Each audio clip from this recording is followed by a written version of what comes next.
இன்று நம்முடைய சட்டப்பேரவையில் மாண்புமிகு முதலமைச்சர் ஐயா ஸ்டாலின் அவர்கள் கரூரில் செப்டம்பர் 27ஆம் தேதி சாயங்காலம் நடந்த அந்த அரசியல் கூட்ட நிகழ்வில் 41 அப்பாவி பொதுமக்கள் தங்களுடைய உயிரை இழந்திருக்கின்றார்கள். அது சம்பந்தமாக முதலமைச்சர் அவர்கள் பேசுகின்ற பொழுது வழக்கம் போல அரசின் மீது தவறில்லை என்றும் காவல்துறையின் மீது தவறில்லை என்றும் பேசியிருக்கின்றார்கள். அதே நேரத்தில் கரூரில் காவல்துறை பந்தோபஸ்த் கொடுத்தது மொத்தமாக 606 பேர் அந்த அரசியல் கூட்டத்திற்கு காவல்துறை பாதுகாப்பு அளித்தார்கள் என்று சொல்லியிருக்கின்றார். 28 செப்டம்பர் கரூரில் நடந்த பத்திரிகையாளர் சந்திப்பில் ஏடிஜிபி திரு டேவிட்சன் அவர்கள் 500 பேர் பாதுகாப்பில் இருந்ததாக சொல்லியிருக்கின்றார். இன்று காவல்துறை ஒரு பத்திரிகையாளர் செய்தி குறிப்பு வெளியிட்டிருக்கிறாங்க. அதுல சம்பவ இடத்துல 350 பேர் இருப்பதாக சொல்லியிருக்கின்றார். மிச்சம் 150 பேர் வேறு வேறு இடத்துல இருந்தாங்க.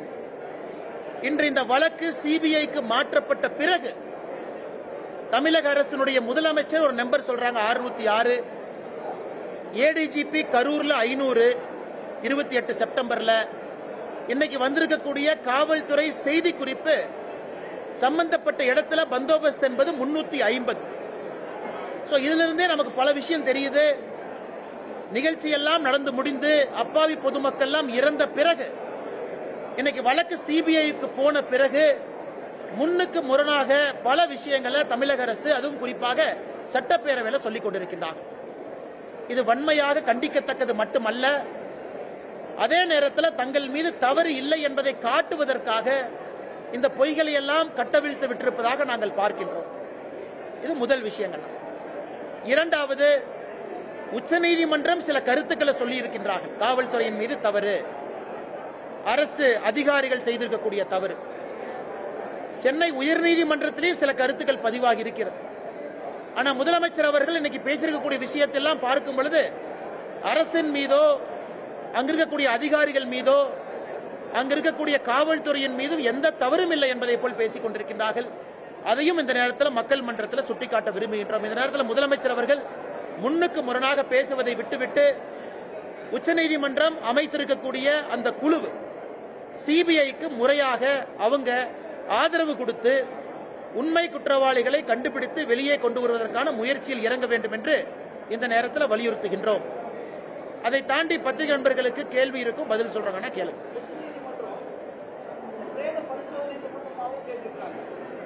உச்சநீதிமன்றத்தினுடைய அந்த அப்சர்வேஷனை பார்க்கும் பொழுது தமிழக அரசு சொல்லி இருக்கின்றார்கள், காலையில் அதிகாலை, அதாவது 28 செப்டம்பர் அதிகாலை 1:45 மணிக்கு முதல் போஸ்ட்மார்ட்டம் செய்ய ஆரம்பித்தோம். மத்தியானம் 1 மணி முடியும் பொழுது 39வது உடலை போஸ்ட்மார்ட்டம் செய்து முடித்தோம் என்று சொல்லி இருக்கின்றார். காலையில் 1:45 ஆரம்பிச்சு மத்தியானம் 1 மணி வரைக்கும்.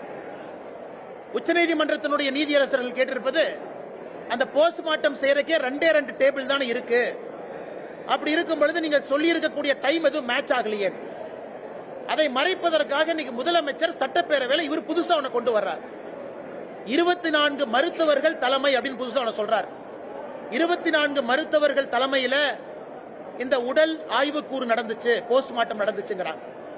இன்னைக்கு உச்சநீதிமன்றம் கேட்கின்ற கேள்வியும் மக்கள் கேட்கிற கேள்வியும், காலையில 1:45க்கு 24 அரசு அங்க வரல, மருத்துவர்கள் வரல. முதல் 4 மணி நேரம் 5 மணி நேரத்தில் எத்தனை போஸ்ட்மார்ட்டம் பண்ணீங்க? முதலமைச்சர் சென்னையிலிருந்து அவசர அவசரமா வர்றாங்க.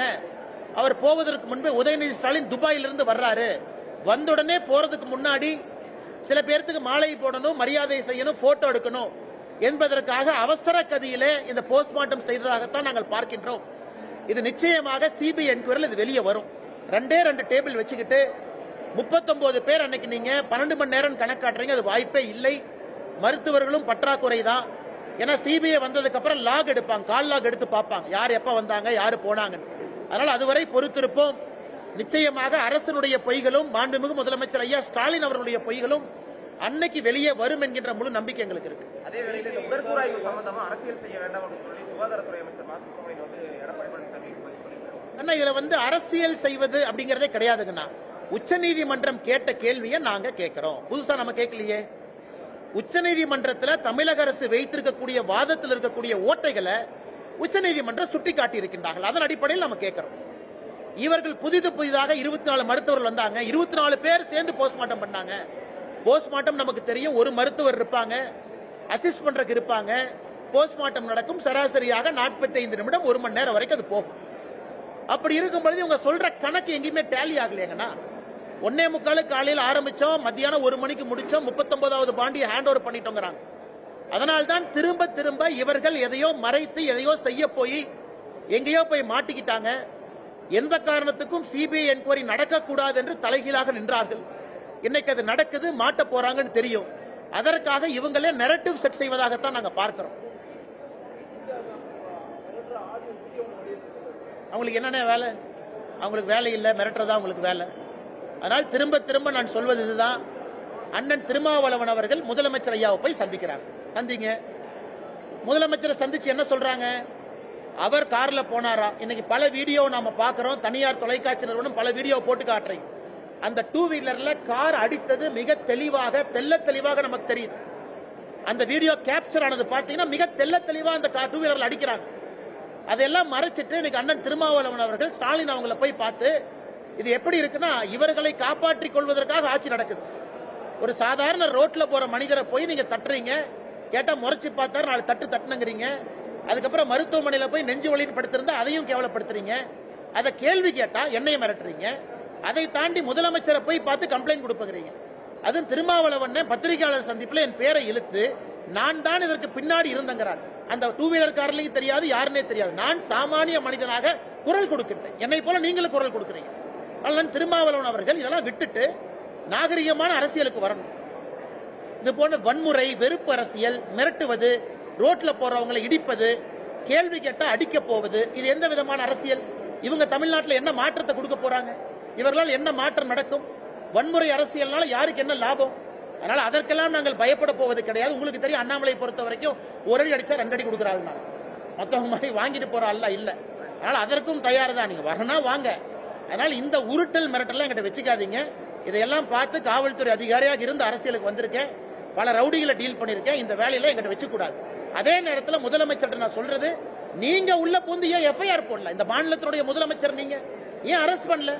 மிக தெளிவாக ரோட்ல வன்முறை நடந்திருக்கு. உங்களுடைய கூட்டணி கட்சியை சார்ந்தவங்க எம்பி கார்ல இருக்காரு, அவர் இறங்குறாரு, சுத்தி அத்தனை பேர் இருக்காங்க. அப்ப முதலமைச்சர் அவர்கள் சாமானிய மனிதனுக்கு ஒரு பாதுகாப்பு கொடுக்க முடியலனா காவல்துறையினுடைய அமைச்சராக இருக்கக்கூடிய மு.க. ஸ்டாலின் அவர்கள் அந்த பதவியில் உட்காரணுமா? ஒரு சாமானிய மனிதனுடைய பாதுகாப்பை உறுதி செய்ய முடியவில்லை என்றால் முதலமைச்சர் என்கின்ற நாட்கள் எதுக்கு வேணும்? அப்ப சாமானிய மனிதனுடைய பாதுகாப்பு முக்கியம் இல்ல, கூட்டணி கட்சி அண்ணா திருமாவளவன் தான் முக்கியம் என்று முதலமைச்சர் அவரும் முடிவெடுத்துட்டார். இது தமிழக மக்கள் அண்ணா இன்னைக்கு அந்த காலம் மாதிரி இல்ல. டிவியில நீங்க அத்தனை ஆங்கிள் போட்டோ எடுக்கிறீங்க, இந்த ஆங்கிள் அந்த ஆங்கிள் போடுறீங்க, தனியார் தொலைக்காட்சி எல்லாத்தையும் நம்ம பாக்குறோம், வேறு வேறு ஆங்கிள் காட்டுறீங்க. சாமானிய மனிதனுக்கு தெரிந்துவிடும் யார் ஏமாத்துறாங்க, யாரு பொய் சொல்றாங்க. அதனால் முதலமைச்சர் இதில் தலையிட்டு நடவடிக்கை எடுத்து காவல்துறையினுடைய மானத்தையும் அரசனுடைய மானத்தையும் காப்பாற்றணும். கரூர் சம்பவத்தில் வந்து அந்த கைது செய்யப்பட்ட மாவட்ட செயலாளருக்கு இன்னைக்கு நீதிமன்றம் ஜாமீன் கொடுத்திருக்குது. இது வந்து தங்களுக்கு கிடைத்த முதல் வெற்றி அப்படின்னு சொல்லி தாவேகா அண்ணா, தாவேகா அவங்க புரிஞ்சுக்கணும், எல்லாரும் புரிஞ்சுக்கணும். நான் தான் முதல்ல இருந்து சொல்றேங்கன்னா, இதுல திரு விஜய் அவர்களை அக்யூஸ் நம்பர் 1 போட முடியாது. அதே நேரத்தில் ஜாமீன் என்பது இயல்பாக எல்லாருக்கும் கிடைக்கத்தான் போகுது. இவங்க யாரும் போய் கொலை பண்ணல, யாரும் கத்தி எடுத்து குத்துல. தவறு நடந்திருந்தால் சிபிஐ வர்றாங்க, அதுக்கான சார்ஜ் ஷீட் பண்ணுவாங்க, எவிடன்ஸ் கொடுப்பாங்க.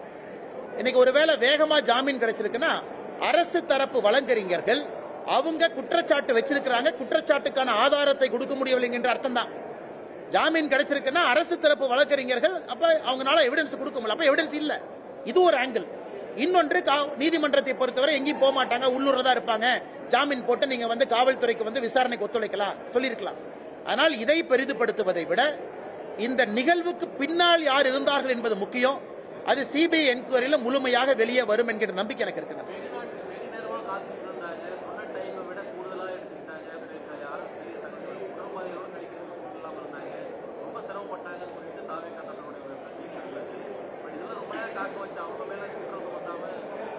அண்ணா, இன்னைக்கு வந்து காவல்துறை அவர்களுக்கு எப்போது வேண்டுமானாலும் ஒரு கூட்டத்தை கலைப்பதற்கான முழு அதிகாரம் இருக்கு. எப்போது வேண்டுமானாலும் உள்ள போய் கூட்டத்தை கட்டுப்படுத்துவதற்கான அதிகாரம் இருக்கு. எப்போது வேண்டுமானாலும் அந்த கூட்டத்திற்கு பேசுறதுக்கு ஒரு தலைவர் வர்றாருன்னா வர முடியாது, வெளியே போங்கன்னு சொல்றதுக்கு அதிகாரம் இருக்கு. அந்த அதிகாரத்தை ஏன் பயன்படுத்தவில்லை என்று கேட்கின்றோம். கேள்வி ஒன்று. இரண்டாவது, நீங்க சொல்ற பிரச்சனை நடந்திருக்கலாம், ஆமாம், இல்லை என்று நான் சொல்லல. இன்னைக்கு அதையெல்லாம் நீங்க மறந்துட்டு இவங்க மட்டும்தான் தப்பு பண்ணாங்க, நாங்க தப்பே பண்ணலன்னு சொல்றதுதான் நாங்க கேள்வி கேட்கிறோம். நாங்களும் தவறு செய்திருக்கோம்னு ஒத்துக்குங்க. கட்சி தவறு செய்திருக்கா முதல்ல இருந்து நாங்க சொல்றோம். கட்சி தவறு செய்திருந்தால் நடவடிக்கை எடுங்க. அரசு எங்க மேல எந்த தப்பு இல்ல, நாங்க நிரபராதிகள், எங்கேயும் ஒரு தவறும் அரசு சார்பில் நடக்கலின்னு முதலமைச்சர் அவர்கள் கரூரில் இருந்து சொல்றாங்க. அதைத்தான் திரும்ப திரும்ப சொல்றோம். இல்லை, அரசும் தவறு செய்திருக்கின்றனர். உங்க மேல நிறைய தவறு இருக்கு. அதிகமான முக்கியத்துவம் உங்களுக்கு தான், ஏன்னா உங்க கையில தான் அதிகாரம் இருக்கு. அதை மறைத்து விட்டு ஏன் ஒருவர் மீது பழியை போட முயற்சிக்கின்றீர்கள் என்பது எங்களுடைய கேள்வி. ஆனா எனக்கு தெரியல, சிபிஐ என்கொயரி நடக்கட்டும். நான் எப்பவுமே சொல்றதுன்னா ஆர்கனைசர்ஸ்க்கு ரெஸ்பான்சிபிலிட்டி இருக்கு. ஆர்கனைசர்ஸ் ரெஸ்பான்சிபிலிட்டி அது சிபிஐ வரும்போது தெரியும். அந்த டேட்டா உங்கள்கிட்ட எங்கிட்ட இல்ல. சரியான முறை வந்தவங்க பாதுகாப்புக்காக கட்சி நிர்வாகிகள் நிறுத்தினாங்களா, அவங்க ஏதாவது தனிப்பட்ட முறையில் ஆம்புலன்ஸ்ல ஏற்பாடு செய்திருந்தாங்களா, அந்தந்த மணி நேரத்திற்கு கூட்டம் அதிகமாக வரும் பொழுது அவங்க காவல்துறையை கூப்பிட்டு அண்ணன் கூட்டம் அதிகமாக வந்துருச்சு 6 மணிக்கு 7 மணிக்குன்னு சொன்னாங்களா, அந்த டேட்டா உங்ககிட்ட இல்ல, எங்கிட்ட இல்லைங்கண்ணா. அது யார் பர்மிஷன் கொடுத்து வாங்கினாங்களோ அவர்களின் மீது முழு பொறுப்பு இருக்கு. அது என்கொயரியில வரட்டும். நான் முதல்ல இருந்து பேசுறதே டே ஒன்ல அப்படியே நெரட்டிவ மாத்தி இவங்க தான் தப்பு நான் கொண்டு போறது தான் முதல்ல இருந்து கண்டிக்கிறேன். அரசு நீங்க எதுக்கு பர்மிஷன் கொடுத்தீங்க, ஏன் கொடுக்கல சொல்லுங்க. நீங்க அவங்களை கைது பண்றதுக்கு முன்னாடி அந்த லோக்கல் சப் இன்ஸ்பெக்டர் சஸ்பெண்ட் பண்ணீங்களா? இல்லை. இந்தியால ஒரு கோவில் திருவிழால 2 பேர் இறந்தாவே லோக்கல் 2 பேர் சஸ்பெண்ட் ஆவாங்க, தாசில்தார் ஆவாங்க, சப் இன்ஸ்பெக்டர் ஆவாங்க. 41 பேர் இறந்த பிறகு ஒரு அரசு அதிகாரியும் கூட பொறுப்பில்லைன்னா எப்படி ஏத்துக்க முடியுங்கன்னா? கரூரில் இருந்து தொடர்ந்து பாரதிய ஜனதா கட்சி கேட்பது, இது இந்தியாவில் எந்த மாவட்டத்தில் நடந்திருந்தாலும் எஸ்பியும் கலெக்டரும் சஸ்பெண்ட் பண்ணிட்டு தான் அடுத்த வேலையை செய்வாங்க. நம்முடைய முதலமைச்சர் அதை கூட செய்யாம டிஃபெண்ட் பண்ணுவதற்கான காரணம் என்ன? அதுதான் ஆச்சரியமா இருக்கு, அதிர்ச்சியா இருக்கு. ஏன் முதலமைச்சர் ஒருதலை பட்சமா செயல் பண்றாங்க? ஆமாம், அரசு பண்றாங்க, நடவடிக்கை எடுத்து. ஆர்கனைசர் தப்பு, நாங்க நடவடிக்கை எடுக்க நாங்க பாராட்டுறோம். எல்லாமே இல்லாம ஒருத்தர் மேலேயே நான் திரும்ப திரும்ப போடுவேன் அப்படிங்கறத எங்களை பொறுத்தவரை நாங்கள் உரிமை குரலாக கேள்வி கேட்பதை எங்கள் கடமையாக கருதுகின்றோம். தமிழக ஐபிஎஸ் அதிகாரிகள் கண்காணிப்பு குழுவில் இருக்கக்கூடாதுன்னு சொல்லி உச்சநீதிமன்றம் சொல்லியிருக்காங்க. சட்ட ஆலோசனை நடத்தி தமிழக அரசு உச்சநீதிமன்றத்தை அணுகுன்னு சொல்லி முதல்வர் இன்னைக்கு சட்டமன்றத்தில். அண்ணா, முதல்வர் அவர்கள் புரிந்து கொள்ள வேண்டும். மணிப்பூர்ல கலவரம் நடந்த பொழுது மணிப்பூருக்கு வெளியே இருக்கக்கூடிய காவல்துறை அதிகாரிகளை எஸ்ஐடியில உச்சநீதிமன்றம் போட்டாங்க. அப்ப மணிப்பூர் அரசு ஆலோசனை நடத்தி எங்க மணிப்பூர் போலீஸ் ஆபீசர் போலின்னு கேட்டாங்களா? இன்னைக்கு தமிழகத்துல சிபிஐ என்கொயரி போட்டிருக்கும் பொழுது அதே உச்சநீதிமன்றம் சிபிஐக்கு என்ன சொல்லியிருக்கிறாங்க? தமிழ்நாடு கேடர், ஆனா தமிழ்நாட்டில் பிறந்திருக்காத 2 ஐபிஎஸ் அதிகாரியை போடுறோம்னு சொல்றாங்க. தவறே கிடையாது. அதிகாரி என்றால் தமிழ்நாடுனா வெளிநாடுனா ஒண்ணுதான். அவங்க என்ன நினைக்கிறாங்க, யாரும் இன்ஃபுளுன்ஸ் பண்ணிடக்கூடாது. அதனால் முதலமைச்சர் இதையெல்லாம் பெரிதுபடுத்தி நாங்க ரிவ்யூ பெட்டிஷன் போடுவோம், நாங்க மறுபடியும் உச்சநீதிமன்றத்தை அணுவோம் அப்படின்னா அவர் இதை காலம் தாழ்த்தக்கூடிய செயலா மட்டும்தான் பண்றாங்க. இந்தியால பல இடத்துல இது நடந்திருக்கு, தமிழ்நாடு மட்டுமில்லை.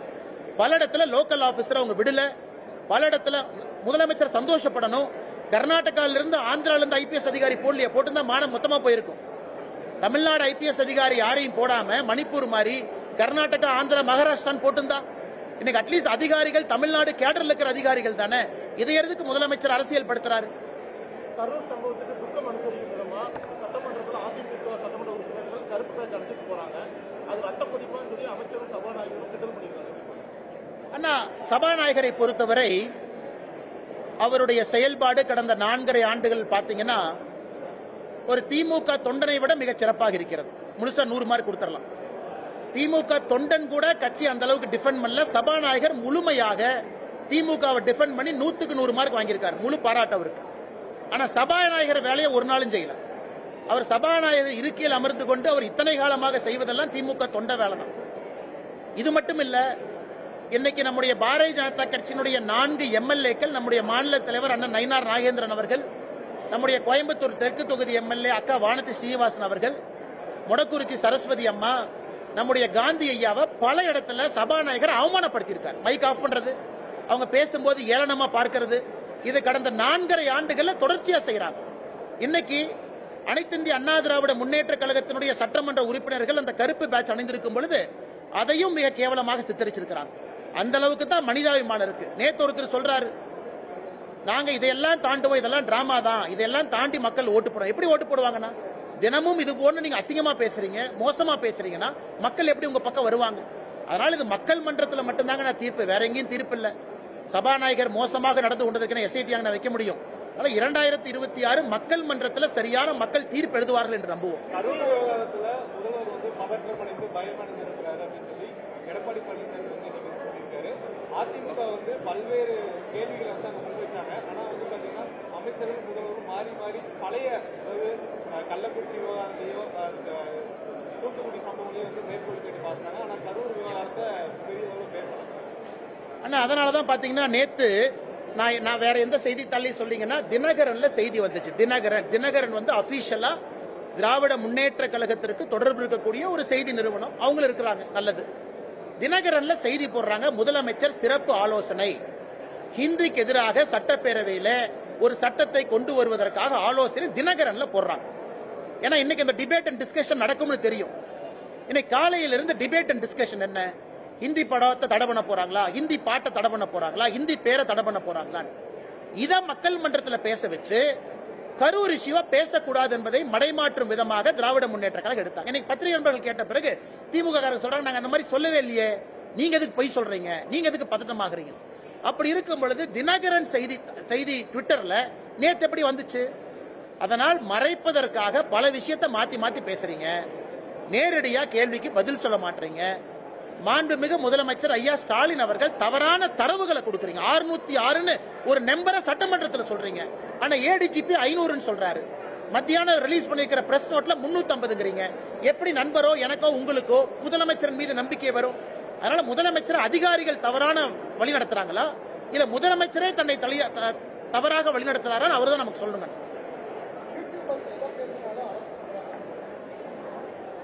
ஆனா இவங்க இன்னைக்கு பெண்களின் மீது கை வைக்கிறவன், ரோட்ல வந்து தாலி செயினை பறிக்கிறவன், அவன் அரெஸ்ட் பண்றதுக்குலாம் டைம் இல்ல. இந்த 2 மணிக்கு அந்த யூடியூப் நடத்துற வீட்டுக்கு போறாங்களா, இதுக்கு தான் டைம் இருக்கு. அதனால இன்னைக்கு ரவுடிகள்லாம் ஜாலியா சுத்திட்டு இருக்கான். எங்கேயா சுத்திட்டு இருக்கேன்னா 10 மணிக்கு அண்ணே அவங்கள யூடியூப்காரன் அரெஸ்ட் பண்ண போயிருக்காங்க, அதான் கத்தியோட சுத்திட்டு இருக்காரு. அது போன்ற தமிழகத்தினுடைய சட்டம் ஒழுங்கு நிகழ்வு நடந்து கொண்டிருக்கிறது, வன்மையா கண்டிக்கத்தக்கது. அப்படி யூடியூப்காரன் அரெஸ்ட் பண்ணால் 24 மணி நேரத்தில் பெயில் கொடுக்கத்தான் போறாங்க. எல்லாரும் கருத்துரிமை இருக்கு, பேச்சுரிமை இருக்கு. இதை முதலமைச்சர் நேரடியாக தலையிடணும். யாரை காவல்துறை பண்றாங்களா, ஏடிஜிபி பண்றாங்களா, டிஜி பண்றாங்கன்னு தெரியல. இதை முதலமைச்சர் தலையிட்டு சரி செய்ய வேண்டும் என்பது எங்களுடைய வேண்டுகோள். குறிப்பிட்ட மாதிரி விஜய வந்து முதல் குற்றவாளியா சேர்க்க முடியாது நீங்க சொல்லிருக்கீங்க.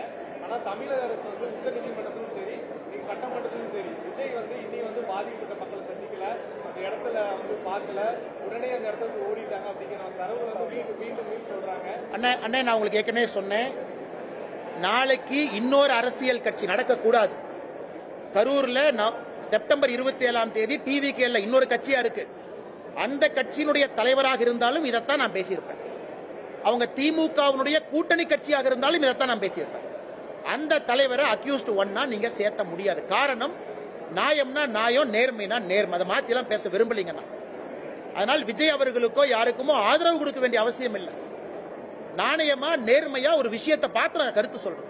அதை எப்படி வேணாலும் திமுக மாத்தி பேசலாம், திருப்பி பேசலாம். இது திமுகவுடைய கூட்டணி கட்சியில இந்த துயர நிகழ்வு நடந்திருந்தாலும் கூட இதைத்தான் நாங்கள் சொல்லி இருப்போம். அவங்க மேல குற்றச்சாட்டு வைக்காதீங்க, முதல்ல அரசு என்ன பண்ணீங்கன்னு சொல்லுங்க ஐயா. ஆனா இதுல கன்வீனியன்டா பொலிட்டிக்கல் கேம் செப்டம்பர் 27 இருந்து திராவிட முன்னேற்ற கழகம் ஆடுவதை தான் தோலுரிச்சு மக்கள் மன்றத்தில் நாங்கள் காட்டிக் கொண்டிருக்கிறோம்.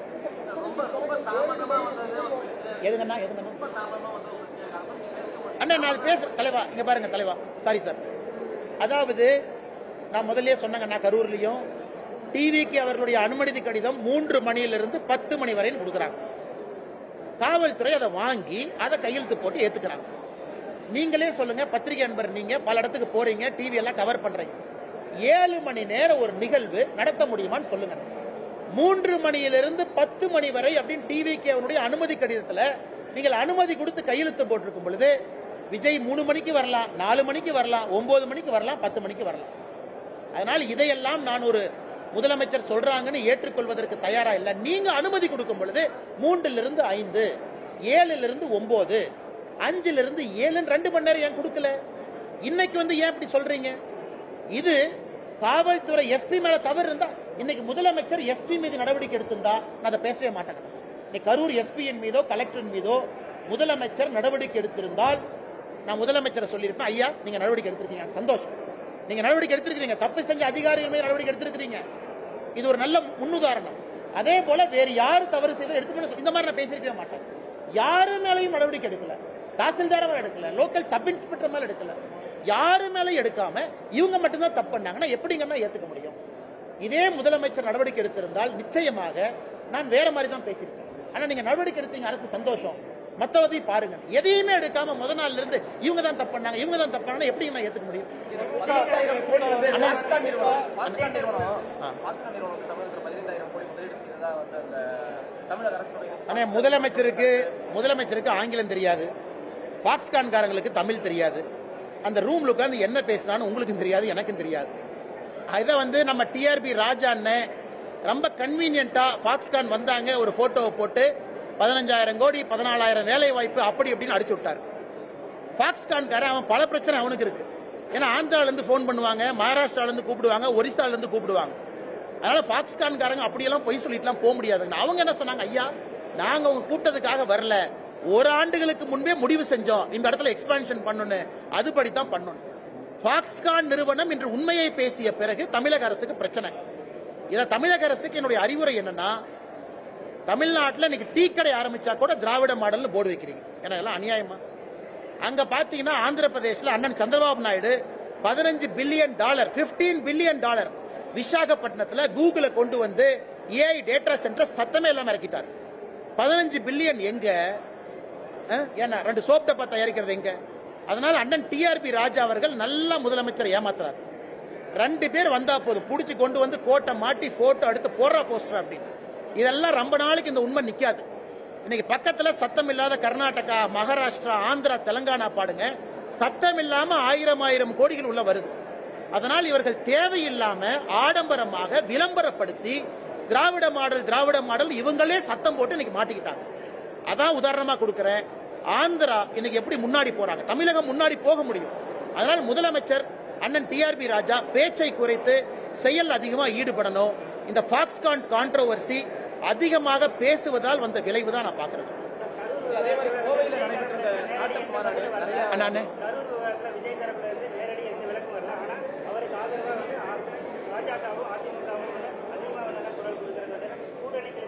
யார் சொல்றாங்கன்னா,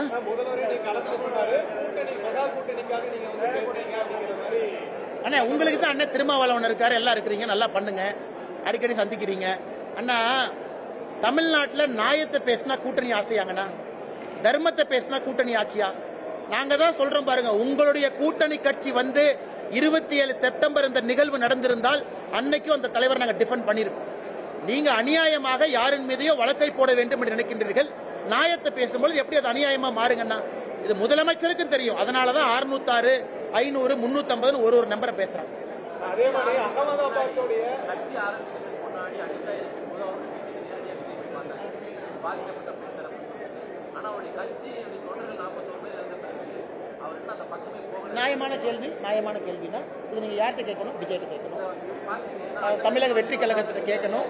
ஆனா முதல்ல இருந்து நான் திரும்ப சொல்வது, எல்லோரும் எவ்வளவு வேகமாக பொறுப்பெடுத்து அதை முழுவதுமாக தன்னுடைய மாரல் ரெஸ்பான்சிபிலிட்டியா ஒரு தலைவன் அதை ஏற்றுக்கொள்ளும் பொழுது அந்த தலைவன் மக்கள் மனசுல உயர்றார். அது ரொம்ப அரசியலுடைய அடிப்படை. மாரல் ரெஸ்பான்சிபிலிட்டி, என்னுடைய பொறுப்பு, நாங்கள் அப்படின்னு.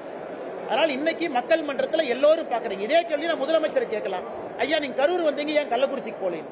அதனால அதுக்குள்ள நான் போக விரும்பலீங்கன்னா சம்பந்தப்பட்ட தலைவர்கள்ட்ட நீங்க கேட்க போறீங்க. அவங்க சொல்ற பதில்ல மக்கள் சமாதானம் ஆகுறாங்களா ஆகலையா, மக்களுக்கு பிடித்தவர்கள் ஆகிறாங்களா வெறுக்கிறவங்க ஆகிறாங்க, மக்கள் முடிவு பண்ண போறாங்க. அதனால மக்கள் மன்றத்தில் அதை வச்சிடணும். அகமதாபாத் விமான விபத்துல வந்து பாத்தீங்கன்னா ஐயா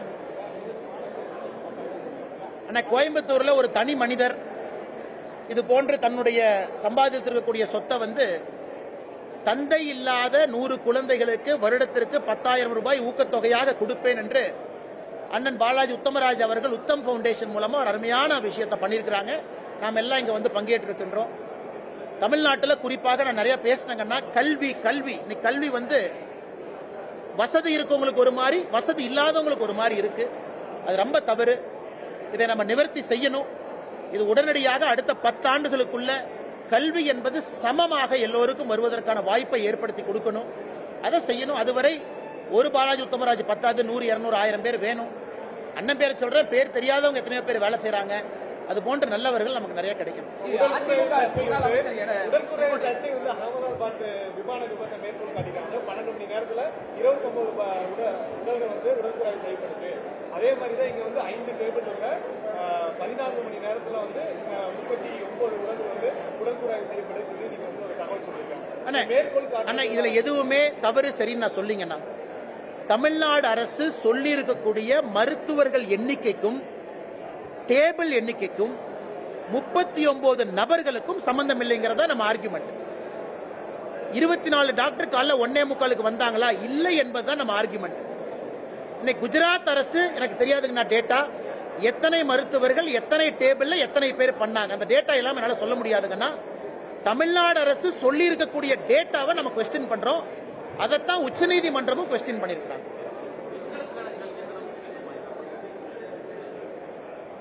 என்னை பொறுத்தவரை பெண்களுக்கான கல்வி என்பது ஆண்களுக்கு அளிக்கின்ற கல்வியை விட அதிக முக்கியத்துவமாக நான் பார்க்கிறேன். 2 சமந்தான். ஆனா பெண்களை ஏன் கொஞ்சம் மேல தூக்குறாங்கன்னா, ஒரு பெண்ணுக்கு கல்வி கொடுப்பதன் மூலமாக அந்த முழு குடும்பம் கல்வியால் முன்னாடி போறாங்க. அதனாலதான் மிக அதிக முக்கியத்துவம் நம்ம பெண்களுக்கு கொடுக்கிறோம். தமிழகத்தை பொறுத்தவரை நம்ம பாராட்டணும். இந்தியாவில் பெண்கள் அதிகமாக கல்வி கற்கக்கூடிய மாநிலமா தமிழ்நாடு தொடர்ந்து இருக்கும். மேற்படிப்புக்கு அதிகமாக போகக்கூடிய பெண்கள் இருக்கக்கூடிய மாநிலமும் நாம தான். மேற்படிப்பு படித்துவிட்டு வேலைக்கு போகக்கூடிய மாநிலமாகவும் நாம தான் இருக்கிறோம். ஆனா பத்தாதுங்கண்ணா, 50%, 40% என்பது பத்தாது. தமிழகம் இந்தியாவுக்கு முன்மாதிரியா இருக்கணும். இந்தியா உலக நாடுகளுக்கு முன்மாதிரியா மாறணும். அதனால் பெண்களுக்கு மிக மிக முக்கியம். அதனால ரொம்ப சந்தோஷம். தந்தை இழந்த பெண் குழந்தைகள், ஆண் குழந்தைகள் 2 பேர் வந்திருக்கிறாங்க. கல்விக்கு ஊக்கத்தொகை, இது முதலமைச்சரோ நாளை வேறு அரசியல் தலைவர்களோ இது ரொம்ப உன்னிப்பா ஸ்டடி பண்ணி பண்ணது. ரொம்ப பேசல இது இல்லைங்கன்னா, பின்லாந்து, நார்வே, அமெரிக்கா, யூகே எல்லாம் போய் ஜெர்மனி எல்லாம் ஸ்டடி பண்ணி ஒரு நல்ல ஒரு திட்டத்தை நம்முடைய தமிழகத்திற்கு கொண்டு வந்து இந்தியாவுடைய முன்மாதிரி மாநிலமா மாற்ற முடியுங்க. முன்னாள் அமைச்சர் செங்கோட்டையனோட போகும்போது ஒன்னா பிளைட்ல போனீங்க, வரும்போது ஒன்னா வந்துருக்கீங்க. அரசியல் சம்பந்தமா ஏன்னா தலைவா, அது நல்ல கேள்வி. போன முறை இங்கிருந்து போகும்போது சிஎம் அவங்க வந்தாங்க. சிஎம் அவங்க நம்முடைய கோயம்புத்தூருக்கு வந்திருக்கிறாங்க. அவர் விமானத்துக்குள்ள வந்த பிறகு எந்திரிச்சு அவருக்கு மரியாதை செலுத்தி கோயம்புத்தூர்ல திட்டங்களை எல்லாம் கொடுத்ததற்காக நன்றியும் தெரிவித்து தான் என்னோட இருக்கையில போய் அமர்ந்தங்கன்னா. ஏன்னா நம்ம முதலமைச்சர் வந்திருக்கிறாங்க, அது வேறு. அரசியல் வேறு, அது வேறு. அதே போல நாம விமானத்தில் போகும்பொழுது, ட்ரெயின்ல போகும்போது, பஸ்ல போகும்போது வர்றாங்க. இன்னைக்கு அண்ணன் செங்கோட்டையன் அவர்கள் பக்கத்தில் வந்தாங்க. பிளைட் ஏறணுன்னே அவரு தூங்கிட்டாரு. நான் புத்தகம் படித்துக் கொண்டிருந்தேன். இதுக்கு சாட்சி வந்து ஏர் ஹோஸ்டஸ் மட்டும்தான். நான் என்ன சொன்னாலும் நீங்க நம்ப மாட்டீங்க. நான் புக் படிச்சு அவர் தூங்கிட்டாரு. இறங்கும் போது நல்லா இருக்கீங்களான்னு கேட்டாரு. இறங்கி வெளியே வந்துட்டோம். வெளியே வரும்போது நீங்க போட்டோ எடுத்தீங்க. ஆனா விமானத்தில் ஒரு தூங்குனது ஏர் ஹோஸ்டஸ் தாங்க நான் தெரியும். ஏன்னா அவரு வந்து சட்டப்பேரவையிலிருந்து வர்றாரு. நாங்கள் பேசவே இல்லை. நான் புத்தகம் படிச்சு அவர் தூங்கினாரு. எந்த அரசியல பேசுறாரு? போகும்போது பேசல, வரும்போது பேசல. ஆனா நீங்க விஜய்க்கு ஆதரவா பேசுறது, நிலைப்பாடுக்கு ஆதரவா பேசுறதும், அதிமுக எடப்பாடி பேசுறதும், இருவருக்குமே வந்து பேசுறாங்க. விஜய்க்கு வந்து காவி சாயம் வந்து பூசுறாங்க. இந்த காவி சாயம் பூசுறத எப்படி பாக்குறீங்க? ஆனா கடைசி கேள்வி எடுத்துக்கோங்கண்ணே, உங்களுக்கு நேரம் ஆயிட்டு இருக்கு. ஆனா விஜய் அவர்களுடைய சித்தாந்தம் வேறு, எங்கள் சித்தாந்தம் வேறுங்கண்ணா. ஃபுல் ஸ்டாப்ண்ணா, அவ்வளவு முடிஞ்சு போச்சுங்கண்ணா. அதுக்கு மேல நான் எதுவும் சொல்ல விரும்பலீங்கன்னா, சித்தாந்தம் அடிப்படையிலே வேறு வேறு சித்தாந்தம். ஆனா ஒரு நியாயத்திற்காக ஒரு உண்மையை பேசுவது என்னை பொறுத்தவரை தவறில்லை, எங்கள் உரிமை, கடமை. அதுல அரசியல் சாயமெல்லாம் கோர்த்து அதை பூசி பார்ப்பது அது அழகல்லன்னு தான் நான் பார்க்கிறேன். ஏன்னா பல இடத்துல நாம பல பேர்த்த பாராட்டி இருக்கிறோம், பல பேர்த்தின் மீது குற்றச்சாட்டு வச்சிருக்கிறோம். அப்படித்தான் நீங்க அதை பார்க்கணுங்க.